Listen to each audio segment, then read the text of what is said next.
WordPress টিউটোরিয়ালের এই পর্বের বিষয় হচ্ছে ওয়ার্ডপ্রেস চাইল্ড থিম। বিভিন্ন ফ্রিল্যান্সিং মার্কেটে কাজ করার সময় দেখবেন অনেক সময় ক্লায়েন্ট বলে যে আমার ওয়েবসাইটের জন্য চাইল্ড থিম তৈরি করতে হবে, বা অনেক সময় ফাইবারেও অনেকে এই ধরনের গিগ সেল করে থাকে যে চাইল্ড থিমের ব্যাপারে। তো অ্যাকচুয়ালি এই চাইল্ড থিম কী জিনিস, এবং এছাড়াও আপনি যদি প্রিমিয়াম থিম নিয়ে কাজ করেন সেখানে দেখবেন ওই থিমগুলোর যে ফাইল থাকে, অর্থাৎ থিমের নামে যে ফাইল থাকে সেই ফাইলের সাথেই ওই থিমের নাম ড্যাশ চাইল্ড এই নামে আরেকটি ফাইল থাকে, অর্থাৎ ওই থিমের সাথে ওই থিমের চাইল্ড থিমের একটি ফাইল দেওয়া থাকে। তো actually what is this child theme এবং এই চাইল্ড থিম নিয়ে আসলে কীভাবে কাজ করতে হয় সেটি আমরা এই মডিউলে দেখব। তো মডিউল শুরু করার পূর্বেই একটি আর্নিং আইডিয়া দিয়ে নিচ্ছি। আপনারা যদি এই চাইল্ড থিম ক্রিয়েশনের কাজটি ভালো করে শিখতে পারেন এবং চাইল্ড থিম সম্পর্কে বোঝেন, তাহলে আপনারা ক্লায়েন্টদেরকে এই চাইল্ড থিমের সার্ভিস দিতে পারবেন এবং ফাইবারে গিগও তৈরি করতে পারবেন। ফাইবার আপনি গিগ তৈরি করতে পারেন যে আমি আপনার ওয়েবসাইটের জন্য চাইল্ড থিম তৈরি করে দিব, তার বিনিময়ে আমি $5 নিব বা $10 নিব। এবং আমরা আমাদের এই মডিউলে দেখব মাত্র কয়েকটা ক্লিকের মাধ্যমে কয়েক মিনিট সময়ের মধ্যে চাইল্ড থিম তৈরি করে দেওয়া যায়। তো আপনি এখান থেকে একটি আর্নিং আইডিয়া পেলেন। মূলত এখানে আমাদের এই কোর্সটিতে কিন্তু আপনি লক্ষ্য করবেন আমরা প্রায় সময় বিভিন্ন আর্নিং আইডিয়ার কথা বলার চেষ্টা করছি, কারণ স্টুডেন্টরা কাজ শেখে কিন্তু তাদের মধ্যে ধারণাই থাকে না যে এই যে কাজগুলো সে শিখছে সেগুলো থেকেই আসলে যে ইনকাম করা যায়। ম্যাক্সিমাম স্টুডেন্ট মনে করে যে পুরো কাজটা শেষ হবে তারপরে আমি কোথাও একটা গিয়ে আর্নিং শুরু করব। বিষয়টা এমন না। আপনি যখন কাজগুলো শিখবেন তখনই আপনাকে চিন্তা করতে হবে যে এই কাজটা থেকে আমি কি আর্নিং করতে পারি কিনা, কোনোভাবে কি আসলে আয় করা যায় কিনা, তাহলেই দেখবেন সেখান থেকে আর্নিং আইডিয়া জেনারেট হবে। তো এই জন্য আমি এখানে উল্লেখ করে দিলাম যে এই চাইল্ড থিমের মতো ছোট্ট কাজটা করেও এখান থেকে আসলে আর্নিং করা সম্ভব। তো যাই হোক, আমরা আবার টপিকে ফিরে আসি যে আসলে ওয়ার্ডপ্রেস চাইল্ড থিম কী। তো ওয়ার্ডপ্রেস চাইল্ড থিম বোঝার পূর্বে আমাদেরকে কিছু জিনিস আগে ক্লিয়ারলি বুঝতে হবে। তো এখানে একটি ওয়েবসাইট আছে, আপনাদের দেখানোর সুবিধার্থে আমরা আগে থাকতে একটি ওয়ার্ডপ্রেস সেট করে নিয়েছি। এখানে একটি ডেমো টেস্ট টাইটেল দেওয়া আছে এবং এখানে ওয়ার্ডপ্রেসের ডিফল্ট থিম 2019 এটা অ্যাক্টিভ করা আছে। এই হচ্ছে থিমের ফোল্ডার, অর্থাৎ আমরা লোকাল হোস্টের ভেতরে আছি, htdocs-এর ভেতরে wp কন্টেন্ট তারপরে থিমস। তো এই হচ্ছে 2019 যে থিমটা এখানে অ্যাক্টিভ করা আছে সেই থিমের ফাইল। তো এবার আমরা একটু সেই থিমের ফোল্ডারের ভেতরে ঢুকি। দেখুন, একটি ওয়ার্ডপ্রেস থিম কিছু ফাইলের সমন্বয়ে গঠিত হয়। তার ভেতরে তার ফাংশনের কিছু ফাইল থাকে, অন্যান্য কিছু PHP ফাইল থাকে। আপনারা যারা আমাদের ওয়েবগুরু কোর্স দেখেছেন সেখানে আমরা ওয়ার্ডপ্রেস থিম তৈরি করা দেখেছি যে কিভাবে তৈরি করতে হয়।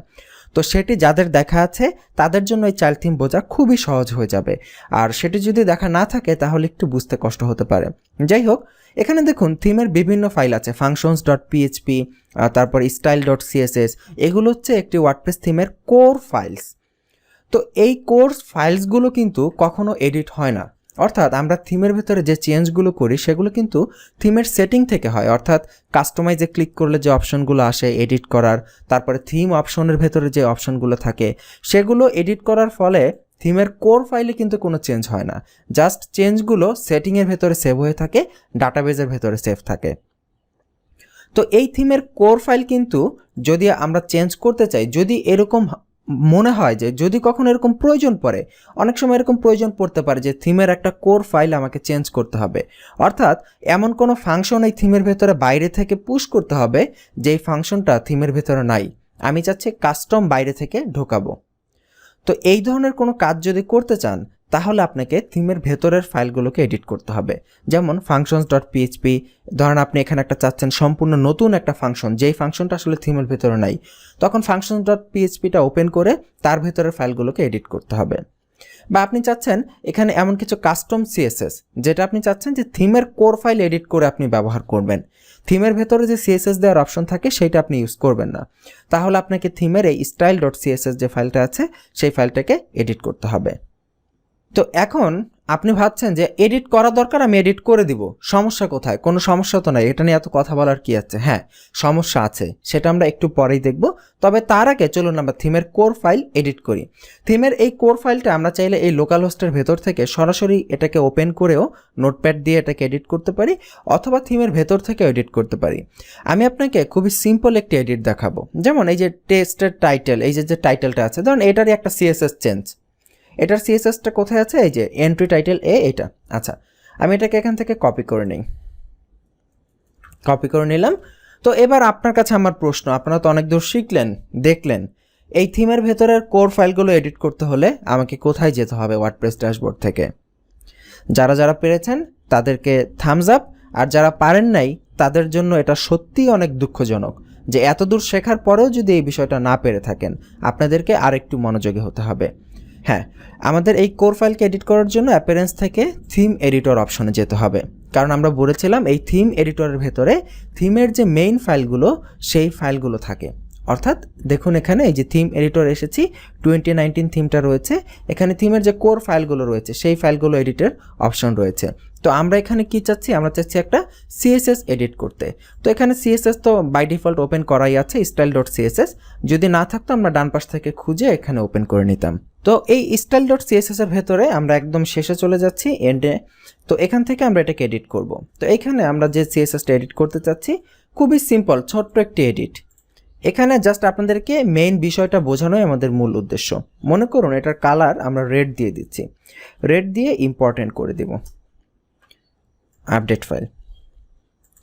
এবার আমরা রিফ্রেশ করি, দেখি চেঞ্জ হয় কিনা। হ্যাঁ, টাইটেলটার কালার চেঞ্জ হয়ে গেছে। তার মানে এবার যে এই চেঞ্জটা হয়েছে, এই চেঞ্জটা কিন্তু শুধুমাত্র এটা থিমের কোনো সেটিং থেকে হয়নি, থিমের একেবারেই যেটা ভেতরের ফাইল সেই ফাইল থেকে করা হয়েছে। অর্থাৎ থিমের ফাংশনালিটি থেকে চেঞ্জ হয়েছে এই সিএসএসটা, অর্থাৎ সিএসএস মেইন ফাংশন থেকে। তো এবার কথা হচ্ছে আমি থিম এডিট করলাম, মনে করুন ক্লায়েন্ট আপনাকে বলেছে আমার থিমে এই ফাংশন দাও, আমি ঢুকালাম, এই সিএসএস এডিট করো, আমি করলাম। ওকে, ক্লায়েন্টকে কাজ দিয়ে দিলেন, সব কিছু রেডি, দিনের পর দিন চলছে। 1 মাস পরে বা 2 মাস পরে সেই থিমের আপডেট আসলো।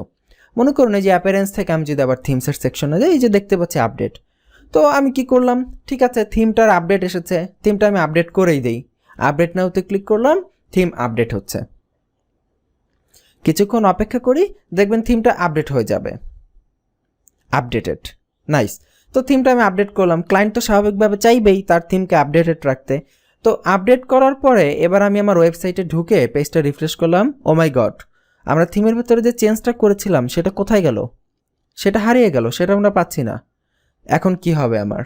অর্থাৎ থিমের কাস্টম ফাইলে, অর্থাৎ থিমের যে বেস কোর ফাইল সেই ফাইলে আপনি যদি কোনো চেঞ্জ করেন এবং পরবর্তীতে যদি সেই থিমটা আপডেট করেন, তাহলে সেই চেঞ্জটা হারিয়ে যাবে। এর কারণ কি? এর কারণ হচ্ছে কোনো থিম যখন কেউ আপডেট করা হয় তখন সেই আপডেটটা কিভাবে হয়? আপডেটটা হয় এই থিমের যে ফাইলগুলো রয়েছে সেই ফাইলগুলোকে, কোর ফাইলগুলোকে সে রিমুভ করে দেয়। রিমুভ করে নতুন যে ফাইলগুলো আছে, অর্থাৎ থিমের আপডেটের জন্য যে নিউ ফাইলগুলো, সেই ফাইলগুলোকে সে এখানে পাঠিয়ে দেয়।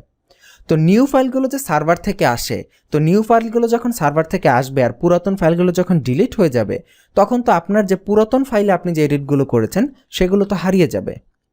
এখানে আমি একটা বিষয় কিন্তু আপনাকে ক্লিয়ারলি বলে দিচ্ছি, কেউ কিন্তু প্যাচ লাগিয়ে ফেলবেন না।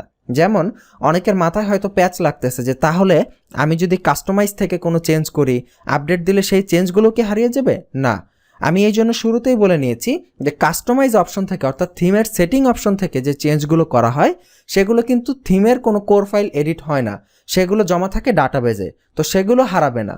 কিন্তু থিমের যে কোর ফাইলগুলো, ভেতরের যে ফাইলগুলো, header.php, functions.php, style.css, এখানে যদি আপনি কোনো কাস্টম চেঞ্জ করেন, সেই চেঞ্জটা যখন থিমটা আপডেট করবেন সেই চেঞ্জটা হারিয়ে যাবে।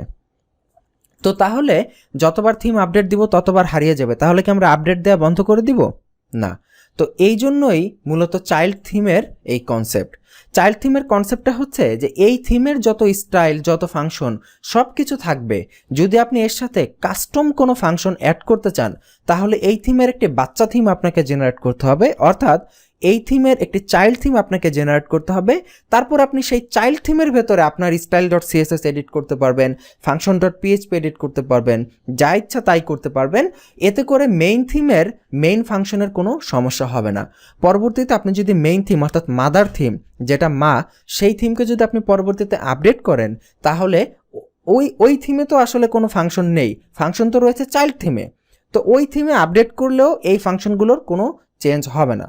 অর্থাৎ মা থিমের সব ফ্যাসিলিটি এখানে পাবেন, আপডেটও করতে পারবেন, পাশাপাশি এক্সট্রা আপনার কোনো কাস্টম ফ্যাসিলিটি যদি দেওয়ার প্রয়োজন হয় তাহলে আপনি সেটা চাইল্ড থিমকে দিয়ে দিবেন। অর্থাৎ যত ঝড়ঝাপটা আছে সব চাইল্ড থিমের উপর দিয়ে যাবে, মা থিম সেফ থাকবে এবং এটা আপনি আপডেট করতে পারবেন। এতে করে মেইন থিমের ফাংশনের সুবিধাও পাবেন, আপনার কাস্টম ফাংশনের সুবিধাও পাবেন। This is the idea of creating child theme. I hope আপনারা বুঝতে পেরেছেন। অনেক ডিটেলসে বলার চেষ্টা করেছি। তো এবার একটু আপনারা যদি না বুঝে থাকেন তাহলে পুরো ভিডিওটা আরেকবার রিভিউ করে নেন। আমরা এখনও পর্যন্ত কোনো চাইল্ড থিম দেখাচ্ছি না, আমরা শুধুমাত্র কনসেপ্টটা আপনাকে বললাম এবং দেখালাম যে কোনো থিমের কোর ফাইল এডিট করলে সেটা আপডেট করলে সেই এডিটটা যে চলে যায়। তো এই সমস্যা দূর করার জন্যই যে চাইল্ড থিমের উৎপত্তি। তো আজকের পর্ব এই পর্যন্তই। এই ভিডিওটা 2 থেকে 3 বার ভালো করে দেখে নিন। আমরা ইনশাল্লাহ আগামী পর্বে দেখার চেষ্টা করব যে এই চাইল্ড থিম সম্পর্কে আরেকটু বিস্তারিত। আগামী পর্বে আমন্ত্রণ জানাচ্ছি। ভালো থাকবেন। আল্লাহ হাফিজ।